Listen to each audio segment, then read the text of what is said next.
علامہ صاحب ایک آخری سوال بس آپ سے کروں، بڑی دیر ہوگی پاکستان میں، اصل میں آپ نے ٹائم بھی بہت لیٹ رکھا ہوا ہے تو کیونکہ لوگ مجلس جاتے ہیں نا. اچھا سر، لوگ مجلس جاتے ہیں، مجلس سننے جاتے ہیں رات کو، اس لیے. ہاں جی. اچھا علامہ صاحب ایک گزارش آپ سے یہ کرنی تھی کہ میں نے بات کی ہے یہ جو آپ کے نا، میں نے بڑے سخت آپ کے جو سوالات ہیں نا وہ میں نے بڑے ریکارڈنگ میں لائے ہوں. میں انجینئر صاحب والی مجلس ابھی نہیں چڑھی، وہ انشاءاللہ کوئی چڑھنے والی ہے نیٹ پہ نا. اس سے جو ایک دو پہلے تھی وہ ابھی اپلوڈ ہو گئی ہیں. کاشف بھائی والے سوالات بھی اپلوڈ ہوئے ہیں، پتہ نہیں آپ نے دیکھے کہ نہیں. سر ان دونوں حضرات کا نا ایک موقف ہے اور وہ مفتی ساکا بھی تھا، بلکہ انجینئر صاحب تو رو پڑے ہیں، آنسوں سے روئے ہیں نا جو آپ کے سوالات سن کے نا. تو رو میں پڑے نے ہیں؟ ان سے بڑے سخت سوالات کیے ہیں.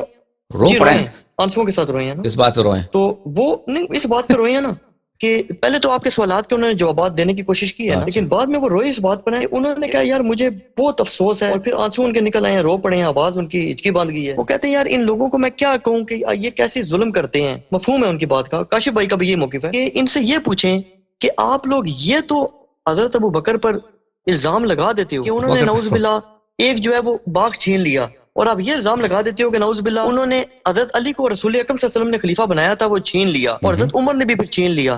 لیکن ان سے یہ پوچھیں کہ کیا تم لوگوں نے یہ چیزیں نہیں پڑھ رکھی کہ رسول اکرم صلی اللہ علیہ وسلم کے یہ دو صحابی تھے، انہوں نے کس قسم کی دنیا میں جو ہے وہ غربت کی اور سادگی کی، اور اپنے اوپر جسے کہتے ہیں بالکل دنیا کو آلموسٹ حرام کر کے زندگی گزاری ہوئی تھی، کہ بالکل انہوں نے کفائر شاری کی اور سادگی کی اور بالکل درویشی کی زندگی گزاری ہے. اور انہوں نے حاصل کیا کیا ہے؟ کون سی انہوں نے اپنی اولادوں کو کوئی خلافت دی، کون سی انہوں نے پلاٹ چھوڑے ہیں، کون سی انہوں نے اربوں کی جائیدادیں بنائی ہیں، کون سی انہوں نے جناب دنیا پہ عیاشیاں کی ہیں. وہ کہتے ہیں آپ آج کے دنیا کے بادشاہ دیکھیں نا، پتہ چلتا ہے جی کوئی بادشاہ اس کا کوئی سٹائل ہے، اس کی کوئی لگژریز ہیں، اس کے جناب کوئی کمفرٹ ہے، اس کی نسلوں میں بھی جناب جو ہے نا 10 نسلیں بیٹھ کے کھائیں گی، تو اتنا وہ جناب آرام کما کے چلا گیا. تو وہ کہتے ہیں جن لوگوں نے اپنی اولاد کے لیے کچھ نہیں چھوڑا، اپنی جانیں بھی دی ہیں، تو حاصل کیا کیا ہے؟ ان سے یہ پوچھیں کہ چلو پہلی تمہاری بات تو ساری یہ باتیں جھوٹ اگر ہے. مانے، پھر ان کے آنسو نکلے، پھر وہ زاروں قطار روئے، پھر ان کی ہچکی بھی باندھ گئی کہ یار اتنا بڑا ظلم یہ ڈاتے ہیں. تو رویا ہے رسول اللہ صلی عمر. اللہ علیہ وسلم دیکھیں عمر ابو بکر کے لیے رویا نا اس نے، ہم نے سمجھا کہ وہ کسی حق بات کے لیے رویا عمر ابو بکر.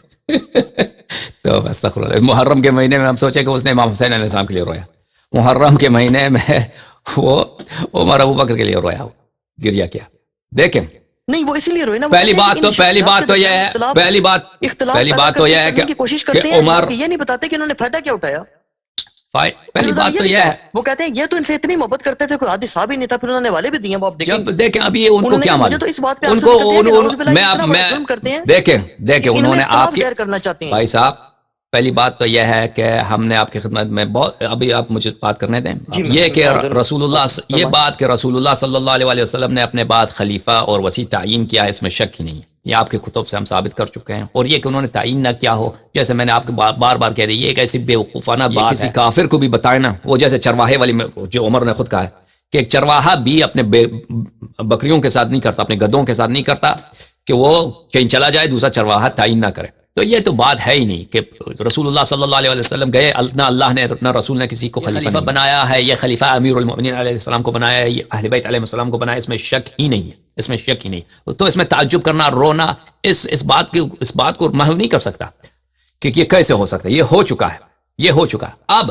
خلیفہ بننے کے بعد پہلی بات تو یہ ہے کہ انہوں نے کہ یہ جو ہیں رسول پاک صلی اللہ علیہ وسلم کی صحابی تھے. تو آپ مجھے بتائیں کہ انہوں نے رسول پاک صلی اللہ علیہ وسلم کے واقعا اگر صحابی تھے تو انہوں نے رسول پاک صلی اللہ علیہ وسلم کے حیات میں کون سی بڑی خدمت کی ان کی. مشکل یہ ہے کہ مرزا صاحب اور آپ لوگوں کے کان بھر گئے ہیں جھوٹی احادیث جو جماعت عمریہ جماعت مخالفین کے. اب جب میں کھولوں گا ان کا پروندہ، ان کا پروفائل، تو پھر ایک فقرے کا آپ جواب نہیں دے سکیں گے. جیسے میں نے کل وہ، اگر آپ نے تقریر میری سنی ہوگی کیونکہ آپ نے فون بھی کیا تھا، وہ جو عزل کیا تھا اس کو برات سے، تبلیغ سورہ برات سے، اس طرح کے واقعات بہت زیادہ ہیں کہ رسول اللہ صلی اللہ علیہ وسلم نے کیسے ان کی بے عزتی کیا، اور کیسے آپ کے کتب سے ثابت کریں گے انشاءاللہ تبارک. یہ میرا وعدہ ہے آپ سے علی الحسن بھائی کہ اللہ تعالیٰ نے رسول آپ صحیح کفر کی آیات ابو بکر اور عمر کے متعلق بخاری میں موجود ہے، بخاری میں موجود. یہ میں دوبارہ کہتا ہوں کہ عزیز و خوب کانے کھول کے سن. بخاری میں تو وہ انجینئر صاحب کہتے ہیں بالکل. اگر میں ثابت کر دوں، اگر میں ثابت نہ کروں تو میرے منہ پہ 1000 دفعہ تھوکو. اگر آپ لوگوں کو اپنی کتب کا نہیں معلوم، فضیلتوں کے چیپٹر بنے ہیں. وہ فضیلتوں کے چیپٹر بھی ہیں یہ بھی. تو کون سا صحیح ہوگا جب اسی بخاری میں ایسے آیات جو شرک اور خلود فی النار کے ہیں اور اس میں شان نزول ابو بکر میں اختلاف ہی نہیں ہے، تو کیسے ہو سکتا ہے اس کو فضیلت بھی ہونا؟ تو پھر تو یہ فضیلت بناوٹی ہوگی نا، تو فضائل جھوٹی ہیں. وہ جو متفق علیہ ہے اس کو روایات کم تھی. اب بخاری نے کیوں نقل کیا؟ یہ روایت اس لیے نقل کیا ہے کہ آپ کے حافظ لوگ پڑھتے ہیں ان روایات کو، ان کو معنی اس تفقہ نہیں کرتے، اس کو سمجھ نہیں آتی. اور روایات کم تھی بخاری کے زمانے میں، روایات کم تھی، صحیح روایات بہت کم تھی اس کے زمانے میں. وہ جو اس کو ملا اس نے درج کر دیا مختلف موضوعات پر. مثلا وہ روایت کہتا ہے کتابت علم کی کتابت کی حدیث، علم کی کتابت کی حدیث، اس کو حدیث کوئی ملی نہیں، اس نے حدیث قرطاس میں حدیث کو لکھنے کا بھی جواز ہے، اگلی حدیث کو لکھا جا سکتا ہے. اب اس کے پاس کوئی حدیث ہی نہیں ہے، کوئی حدیث اس کو کیا، وہ ایک حدیث مل گئی کہ رسول اللہ صلی اللہ علیہ وسلم اپنے وفات کے آخر میں کہا کہ لے کے آؤ قلم و کاغذ لے کے آؤ تاکہ میں تمہارے لیے اسے وسیلہ لکھ دوں تاکہ تم گمراہ نہ ہو جاؤ. تو اس کے پاس کوئی حدیث نہیں تھی نا، احادیث کے کم ہونے کی وجہ سے اس کو لانا پڑا بہت ساری چیزوں کو. اچھا ہم شیعہ نہیں مانتے اس کو، اور بہت ساری چیزوں کو بخاری کو پتہ نہیں تھا کہ اس کا مفہوم کیا ہے احادیث کا. اچھی بات. تو پہلی یہ بات ہے. دوسری یہ بات کہ آپ کہتے ہیں کہ ابو بکر اور عمر نے کچھ جمع نہیں کیا. دیکھیں ابو بکر فائدہ اٹھائی کوئی نہیں. فائدہ کیوں نہیں اٹھایا؟ فائدہ بہت اٹھایا. پہلی بات تو یہ ہے جو خلافت، پہلی بات وہ کہتے ہیں بتائیں مالی طور پہ بتائیں کون سا بینک بیلنس ہے ان کا؟ بہت بڑا بیلنس اتنی وراثت چھوڑی ہے. ہاں بہت زیادہ، بہت عظیم. عمر کے وفات، عمر ابھی کبھی میں آپ کو بینک وہ کیا کہتے ہیں بیلنس شیٹ کھولوں گا نا، عمر کے وفات کے وقت اس کی جائیداد کتنی تھی؟ بے انتہا جائیداد تھی عمر کے وفات کے بعد. اس کی بات کریں کہ جس پہ کل انسانیت کے خلاف آپ بات کریں، کیونکہ وہ تو نہیں میں جب کھولوں گا نا، ہاں میں آپ کو مانتے ہیں کہ جی درویشی کی زندگی گزاری. نہیں، عمر کے پاس جائیداد بہت تھی مرتے وقت اس کے پاس جائیداد بہت ہی. آپ نے حیران کن بات بتا دی. ہاں وہ بتا دیں گے آپ کو. نہیں تو بتائیں نا پھر کدھر کہاں لکھا ہے یہ؟ ہاں وہ یہ لوگ ہمارے بھی پڑھیں. ٹھیک ہے یہ آپ کا ہمارا وعدہ. 3-4 دن صبر کریں، عاشورہ گزر جائے میں آپ کے لیے نکال دوں گا. ٹھیک ہے نا، میں دکھاؤں گا ایک کے بعد دیگر سب آسانی کے ساتھ. نہیں من گڑت کتابوں سے نکالیں گے یا نہیں آپ کے کتب سے نکالیں گے بھائی، آپ کے کتب سے نکالیں. آپ صبر کریں، اگر نہ ہوا تو پھر آپ کہہ دیں. آپ فون تو ہم کھولتے ہیں، آپ کہہ دیں کہ آپ کی بات غلط ہے. پہلی بات یہ ہے. دوسری بات یہ کوئی ضروری ہے. عثمان کا تو آپ کو پتہ ہے، عثمان قتل ہی اسی لیے ہوا. عثمان کا تو آپ کو پتہ ہے، عثمان قتل ہی اسی لیے ہوا کہ وہ مال جمع کرتا تھا. اس نے مال اتنے محلات بنائے تھے، قصور بنائے تھے، سب اس کے رشتہ دار امیر ہو چکے تھے بے حساب. عثمان کا قتل ہی اسی لیے ہوا. لیکن میں بات، انہوں نے اپنی دولت سے دین کو فائدہ اتنا دیا، آپ سے جنت کی بشارت دی ہوئی ہے. وہ عرفان مجدی صاحب کا کلپ ہے، ان سے سوال ہوا نا کہ حضرت عثمان نے کون سی جنگ میں بہادری دکھائی ہے. وہ کہتے ہیں اگر میں یہ کہوں کہ حضرت عثمان نے کنواں دیا، کہیں جی کہ حضرت علی نے کوئی کنواں دیا تھا، تو یہ بات بڑی بیوقوفی کی ہے، کیونکہ حضرت عثمان کی پاس مال تھا، انہوں نے مال دیکھیں اگر عرفان مشدی میں دم ہے، کا مقابلہ کرتے ہی نہیں. عرفان مشدی میں دم ہے. میرا کلپ موجود ہے، آپ نے دیکھا ہوگا. آپ نے دیکھا میں نے اس کو چیلنج دیا 5-6 سال پہلے عرفان مشدی کو، خاص کر اس کے نام لے. ہاں دیکھا. اگر وہ اس کا دم ہے وہ میرے سامنے کہہ دے. وہ ادعا سب کر سکتا ہے کہ فلان عثمان نے یہ کیا، عثمان نے وہ کیا. عثمان کے قتل کے اسباب میں سے سبب یہی تھے، سب سے بڑی سبب یہی تھی. وہ بیت المال کو چراتا تھا. بیت المال پہ اس نے جو ڈاکے ڈالے تھے، اس کے سب قتل کا سب سے بڑا سبب ہی یہی تھا. اور اس کے وہ اور اس کے رشتہ دار. لیکن میں آپ کو سب سے ایک بات بتاؤں کہ بہت دفعہ یہ ہوتا ہے کہ خود خلافت میں مزہ ہے، خود خلافت میں کہ آپ ایک چیز کا لیڈر بنیں. بہت دفعہ لوگ دیکھیں بادشاہ بنتے ہیں، اس طرح نہیں ہوتی کہ وہ عیش کرنے کے لیے بادشاہ بنتے ہیں. یعنی ایک شخص مثلا سکندر تھا، سکندر اس نے پوری دنیا کو فتح کیا. کیا اس نے بہت عیش کیا؟ نہیں، اس نے کوئی عیش نہیں کیا. وہ ہمیشہ تکن میں، ہمیشہ جنگوں میں رہتا تھا. آخر بھی وہ مر گیا. وہ اس کو کسی محل میں نہیں رہا، وہ سفر کی حالت میں مر گیا. بہت دفعہ یہ ہوتا ہے کہ یہ جو بڑے بڑے بادشاہ ہوتے تھے، انہوں نے کوئی عیش نہیں کیا ہے. جنہوں نے بڑے فتوحات کیے ہیں، جو انہوں نے دنیا فتح کیا، یہ لوگ خود بادشاہت میں، خود آپ لیڈر بنے کسی قوم کا، اس کو حکم دے کہ یہ تم یہ کرو، اس کو حکم دو تم یہ کرو. اس میں خود مزہ ہے، اس میں خود مزہ ہے. اور بہت سارے لوگ یہ ہوتے ہیں کہ ترک دنیا لے آجی، ان کو دنیا کے ترک کرنا پڑتا ہے دنیا کی محبت کے لیے، اپنی خلافت جمانے کے لیے کہ میں خلیفہ ہوں، میں آپ کا لیڈر ہوں، دیکھیں میں کتنا آپ سادہ رہتا ہوں. اس لیے بھی کرنا پڑتا ہے. اس طرح کوئی ضرور اس لیے کہ اگر کوئی شخص اس کی زندگی سادہ ہے، اس کا مطلب یہ نہیں ہے کہ اس کے سارے کام صحیح پتہ ہونا چاہیے. کہ اگر کوئی شخص مثلا وہ سادہ سی، مثلا ابو بکر کے زمانے میں بیت المال چھوٹی تھی، بیت المال اتنا کوئی خاص بڑا نہیں تھا، اور وہ پھر اچانک مر بھی گیا نا. 19 مہینے زندہ تھا، وہ زیادہ زندہ نہیں تھا رسول پاک صلی اللہ علیہ وسلم. اگر وہ زندہ رہتا مثلا 10-15 سال تو پھر ہم دیکھ لیتے کہ اسے کیا ہوتا. وہ اس مرحلے میں گیا ہے جب ابھی تک غنائم بہت کم تھے، اور وہ اس کی اور وہ اچانک مر گیا. اگر وہ زندہ رہتا تو ہم دیکھ لیتے کہ اس کی کیا زندگی ہوتی ہے. لیکن وہ جس زمانے میں گیا ہے، اگر وہ فوراً رسول پاک صلی اللہ علیہ وسلم جس انداز سے زندگی گزار رہا تھا، اسی انداز سے وہ مثلا وہ شروع کرتا اپنے لیے محل بنانا، تو کوئی اس کو برداشت نہیں کرتا. وہ ماحول ایسا تھا مدینے کا کہ رسول پاک صلی اللہ علیہ وسلم کے فوراً بعد اگر ابو بکر یا عمر شروع کرتے مثلا اپنے قصور بناتا، جیسے شام میں معاویہ نے بنایا تھا، تو وہ مسلمان برداشت نہیں کرتے. ان کو ایک ظاہری زہد رکھنا پڑتا تھا سیاست کے لیے, سیاست دانوں کے لیے. یہ بہت بیوقوف سیاست دان ہوتے ہیں, خود بہت عیش کی زندگی گزارتے ہیں اور ان کے عوام جو ہیں فقر میں ہوتے ہیں, ان کی حکومت کم رہتی ہے. جو سیاست دان ہوتے ہیں, جو بہت عقل مند ہوتے ہیں, اس طرح کے کام نہیں کرتے. وہ ظاہری طور پر عوام کے ساتھ انہی کے سطح پہ زندگی گزارنے کی کوشش کرتے ہیں. لیکن اس سے اگر کوئی سیاستدان, ابھی مثلا بہت سارے جنوبی امریکہ کا ایک صدر تھا کہ وہ بہت ہی اپنے آبائی گھر میں رہتا تھا. کس ملک کا صدر تھا وہ؟ پیراگوے کا صدر تھا, پتہ نہیں کس ملک کا صدر تھا. بہت ہی فقیرانہ زندگی گزار رہا تھا, لیکن وہ خود کمیونسٹ, ایتھیسٹ, ملحد ہے. ابھی میں اس کا آپ کو دکھاؤں, لیکن اس کا مطلب یہ نہیں ہے کہ اس کا عقیدہ صحیح ہے, وہ رسول اللہ صلی اللہ علیہ وسلم کا خلیفہ ہے, وہ کیونکہ وہ زاہدانہ زندگی گزر رہا ہے, اس نے پیسے چوری نہیں کیے. ٹھیک ہے بھائی, میں بھی آپ کو اس کا اگر مجھے مل سکے اس کا میں دکھاتا ہوں. اور حکم کرو بھائی, سب کا وقت نہیں. یہ جو فتق والا معاملہ جو آپ اہل تشیع حضرات جو بہت اس پہ کرتے ہیں نا اعتراضات, تو یہ اہل سنت یہ بھی کہتے ہیں نا, وہ کہتے ہیں ہمیں اس بات کا جواب دو, ہم عقلی اعتراض کریں. ہم تو مانتے ہی نہیں نا, اہل سنت کے جو علماء ہیں وہ تو کہتے ہیں ہم تو اس چیز کو تسلیم ہی نہیں کرتے. اس پہ تو اہل سنت کے جو اشرف آصف جلالی صاحب ہیں, انہیں تو پوری سنی کانفرنس کی ہے پورے پاکستان لیول پہ. وہ تو کہتے ہیں ہم تو مانتے ہی نہیں ہے کہ یہ کوئی ایسا ظلم زیادتی نعوذ باللہ کی ہے. لیکن ہمیں پتہ ہے کہ آپ فائدہ کیا اٹھایا ہے, کیا فائدہ کیا اٹھایا, اپنی پراپرٹی بنا لی. تو اس کی آمدنی بہت تھی نا, فتق کی آمدنی بہت زیادہ تھی. وہ کہتے ہیں وہ اپنی ذاتی گھر لے گئے ہیں. نہیں, اس کا فائدہ یہ تھا ابو بکر کے لیے. پہلی بات تو ہے کہ ان کے حزب اختلاف کمزور ہو جاتا نا. امیر المومنین علیہ السلام جو ان کا مخالف تھا, اگر وہ ان کے پاس اتنی بڑی یعنی اتنی بڑی, دیکھیں رسول اللہ صلی اللہ علیہ وسلم تقریباً مسلمانوں کے کام چلاتے تھے. فتق کی آمدنی اتنی زیادہ تھی کہ اس کے باغات تھے, اور اس کے علاوہ مدینے میں بھی باغات تھے. اس کی آمدنی سے وہ پورے مسلمانوں کے کام چلاتے تھے, یعنی فقراء کو ہیلپ کرنا ہے, یا مثلا کوئی لشکر بنانا ہے مختلف مقامات پر, وہ بہت اس کی آمدنی زیادہ تھی. تو فائدہ یہ ہے کہ ان کا جو دشمن ہے, سب سے بڑا مخالف ہے, اس کو فقیر بناؤ, کہ اس کے اگر پیسے ہوں گے امیر المومنین علیہ السلام کے ساتھ, تو لوگ بھی ہوں گے پیسے والوں کی قدر کرتے ہیں اور آ جاتے ہیں. اگر ان کے پاس پیسہ ہے لوگوں کو کھلانے کے لیے, لوگوں کو دینے کے لیے, تو ان کے حامی تو بہت بن جائیں گے. تو پہلا فائدہ تو یہ ہے کہ ان سے یہ چھین لو.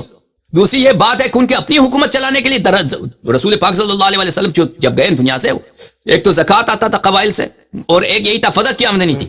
اور ان کے مدینے میں جو باغات تھے نا, زکوٰۃ کی تو بہت ساری وہ درآمد کٹ گئی ابو بکر سے. لوگوں نے کہا کہ ہم نہیں دیں گے آپ کو. آپ کون ہیں, آپ کو زکوٰۃ دیتے ہیں, رسول کو دیتے تھے صلی اللہ علیہ وسلم, آپ کون ہیں؟ تو ان پہ ٹپا لگا دیا کہ یہ مرتد ہیں, ان کو قتل کرو. نسائی وغیرہ میں روایت بہت ہے کہ عمر نے کہا کہ تم اس کو کیسے قتال کرو, یہ تو مسلمان ہیں, یہ تو مسلمان ہیں, کیسے قتل کرتے ہو. بہرحال ان کی تکفیر کر دی, ان کو قتل کیا تاکہ وہ زکوٰۃ دے دیں. تو دوسری طرف حکومت کی جو درآمد تھی وہ اسی سے تھی, فتق سے تھی, خزانہ پورا کرنے کے لیے. اسی لیے تو ابو بکر نے کہا کہ رسول اللہ صلی اللہ علیہ وسلم کے صدقہ جو مال ہے, میں اس کی درآمد کو چینج نہیں کرتا. جس طرح وہ کرتے تھے میں اسی طرح کروں گا. میں صرف آپ کا خرچہ دوں گا, فتق سے آپ کا خرچہ, اہل بیت کا خرچہ دوں گا. باقی جو بھی رسول اللہ صلی اللہ علیہ وسلم خرچہ کرتے تھے اسی طرح میں کروں گا. یعنی میں مسلمانوں کے امور چلاؤں گا اس سے. سمجھ میں آئی نا بات آپ کو؟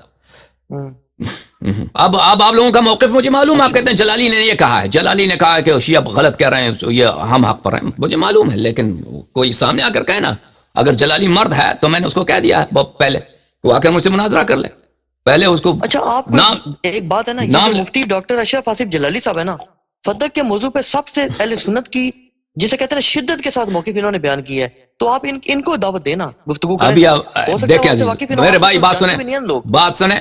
میں نے پہلے ان کو دعوت دی ہے, تو اتنی نہیں ہے نا. مفتی ڈاکٹر اشرف آصف جلالی صاحب فتق پہ گفتگو کریں. میں نے پہلے ان کو دعوت دی ہے, ابھی دوبارہ ابھی آپ ان کو بتائیں. نہیں, مفتی ڈاکٹر اشرف آصف جلالی, میرا ان سے خود بھی رابطہ نہیں ہے. اشرف علی جلالی وہی جس نے کہا تھا لیکن سیدۃ النساء العالمین, اس وقت وہ تمام مسالک کے لیڈر ہیں, وہ اس مسلک وہی جنہوں نے کہا تھا کہ بی بی کے خطا اجتہادی تھی, وہی ہے نا جلالی, یا کوئی اور ہے؟ اس بات پہ تو اہل سنت بھی ان کے بہت مخالف ہو گئے تھے نا. لیکن فتق کے مسئلے تو ابھی سنیے, سب سے زیادہ سخت وہ ہیں. ابھی سنیے, میں ابھی سناتا ہوں. ڈاکٹر اشرف جلالی صاحب, آپ کو میرا پیغام ہے, جب یہ پیغام آپ کو پہنچ جائے تو آپ سنیے کہ جتنے شیعہ کے متعلق آپ کے اعتراضات ہیں اس کے جواب دینے کے لیے میں حاضر ہوں. اسی طرح فتق کے معاملے پر, فتق کے مسئلے پر آپ گفتگو کرنا چاہیں, علمی گفتگو جب بھی چاہیں, جس شرائط بھی آپ رکھ لیں, میں حاضر ہوں. آپ زیادہ وقت لینا چاہتے ہیں، جو بھی شرائط ہیں، آپ ایسی شرائط نہ رکھیں کہ میرے ناممکن ہو، شرائط ممکن رکھیں لیکن سخت شرائط رکھ دیں. میں حاضر ہوں آپ کے ساتھ مناظرہ کروں انشاءاللہ تبارک و تعالی، اور یہ ثابت کروں کہ ابو بکر جھوٹا تھا، ابو بکر غاصب تھا فدق کے ادعا پر، اور اس نے جیسے اس کی خلافت باطل تھی اسی طرح اس نے رسول اللہ صلی اللہ علیہ وسلم پہ جھوٹی حدیث گڑی کہ انما معاشر الانبیاء لا نورث ما ترکنا صدقہ، اور فدق کو اس نے غصب کیا سید نساء عالمین سلام اللہ علیہ سے. یہ ہم ثابت کریں گے انشاءاللہ تبارک و تعالی. اور یہ کہنا کہ ان کی اجتہادی غلطی تھی، یہ نہیں، یہ شخص نہ اجتہاد کا مفہوم سمجھتا ہے اور نہ یہ اس کو پتہ ہے کہ یہ تہمت، یہ اتہام بی بی سلام اللہ علیہ پہ نہیں ہے، یہ رسول اللہ صلی اللہ علیہ وسلم پر ہے کہ انہوں نے کیسے اپنے بیٹی کو نہیں سمجھایا کہ تمہارا میراث نہیں بنتی. ان کے ایک ہی شخص ہے جن سے میراث ملتا ہے، اس کو بھی تبلیغ نہیں کیا. قوا انفسکم واہلیکم نارا، کہ اپنے بچوں کو جہنم سے بچاؤ، ان کو بتایا بھی نہیں کہ آپ کے لیے حرام ہے. تو یہ تو سب سے بڑا جو ہے اتہام رسول صلی اللہ علیہ وسلم پر ہے. اور جناب حکم کرو. بس آپ نے اب یہ کلپ ریکارڈ کرا دیں، پھر مفتی ڈاکٹر اشرف حسین جلالی صاحب سے گفتگو آپ کی ہوگی تو دیکھ لیں گے انشاءاللہ تعالی. آپ کیا وہ نہیں آئے گا بھائی، وہ نہیں آئے گا، وہ کبھی اس کی ضرورت نہیں ہوگی آئے گا. یاد رکھو یہ لوگ نہیں کریں گے ہم سے بات. تقریباً 100% یقین ہے، وہ مجھے 100% یقین ہے کہ وہ آپ سے گفتگو کریں گے. حالانکہ میرا ان سے زندگی میں خدا گواہ کبھی رابطہ نہیں ہوا، نہ ڈائریکٹ نہ انڈائریکٹ، نہ ان کے کسی شاگرد سے، وہ بالکل میرا زندگی میں ان سے کوئی رابطہ نہیں ہے. لیکن مجھے لگتا ہے کہ وہ آپ سے بات کریں گے، مجھے پتہ نہیں لگتا ہی. ٹھیک ہے انشاءاللہ. اس کی ریزن ہے نا کہ پاکستان میں نا یہ ایشو بہت ہارڈ ڈیبیٹ ہوئی ہے اس پر، بہت شدید یہ معاملہ قومی سطح پہ اٹھ گیا تھا. اچھا، تو اس لیے اس پہ گفتگو مجھے لگتا ہے وہ آپ سے کریں گے. مجھے لگتا ہے، ہو سکتا ہے میری بات غلط ثابت ہو، یہ تو اللہ ہی غیب جانتا ہے. لیکن آپ نے یہ کلپ بنا دیں، اس میں آپ بے شک ان کو دعوت آپ نے دی ہے تو اس کو ویڈیو کلپ بھی ریکارڈ کرا دینا علیحدہ سے، کیونکہ ظاہر 4-5 گھنٹے کی ویڈیو تو کوئی نہیں دیکھتا. تو آپ اس کو علیحدہ سے ایک چھوٹا سا کلپ بھی بنا دیں، ان تک پہنچ جائے. اور ہمارے دوست بنائیں گے، ہمارے دوست بنائیں گے انشاءاللہ تبارک. بہت مہربانی آپ کی علی بھائی، یا علی مدد. خدا اللہ حافظ، جزاک اللہ حافظ، اللہ حافظ، خدا حافظ، خدا حافظ. Thank you. عزیزوں میں آپ کو یہ دکھاتا ہوں، یہ پریزیڈنٹ ہے یوروگوے کے، ہوزے موہیکا، فورسٹ پریزیڈنٹ، دنیا کا سب سے غریب، فقیر، مسکین صدر. یوروگوے ایک ملک ہے جنوبی امریکہ میں، اس کا صدر ہے، لیکن یہ شخص ملحد ہے. یہ بھی کچھ عہدے سے تو ہٹ گیا ہے، یہ ابھی ریٹائر ہوا تھا، پھر اس کی وفات بھی ہو گئی ہے، یہ دنیا سے ابھی مرا بھی ہے. یہ شاید 8-9 سال پہلے یہ اس کی صدارت ختم ہو چکا تھا. یہ بی بی سی کا ویب سائٹ ہے. یہ دیکھیں، یہ اس کا آبائی گھر اسی گھر میں رہتا تھا. یہ صدارتی محل میں نہیں رہتا تھا، یہ اسی گھر میں رہتا تھا، سادہ زندگی. یہ دیکھیں، یہ کتا ہے اس کا، اور یہ اس کی گاڑی ہے. اسی گاڑی میں روزانہ وہ اپنے آفس آتا تھا صدارتی محل میں. ٹھیک ہے، یہ صدارتی محل ہے لیکن وہ یہاں پر رہائش نہیں تھی اس کی، یہ اس گھر میں رہتا تھا، یہ اس کا گھر ہے. Instead, he chose to stay on his wife's farm. یہ اپنے اس کی وائف کی جو گاؤں تھی، وہ اپنے وائف کے گاؤں میں رہتی تھی، وہ رہتا تھا اس کے گھر پہ. ٹھیک ہے نا. یہ ہوزے موہیکا کو دیکھ لیں، ہاں یہ خلیفہ ہے، خلیفہ برحق ہے کیونکہ زائد آدمی. یہ تابعی ایتھیسٹ، ملحد، کمیونسٹ، اور اس طرح سادہ زندگی اس نے گزاری ہے.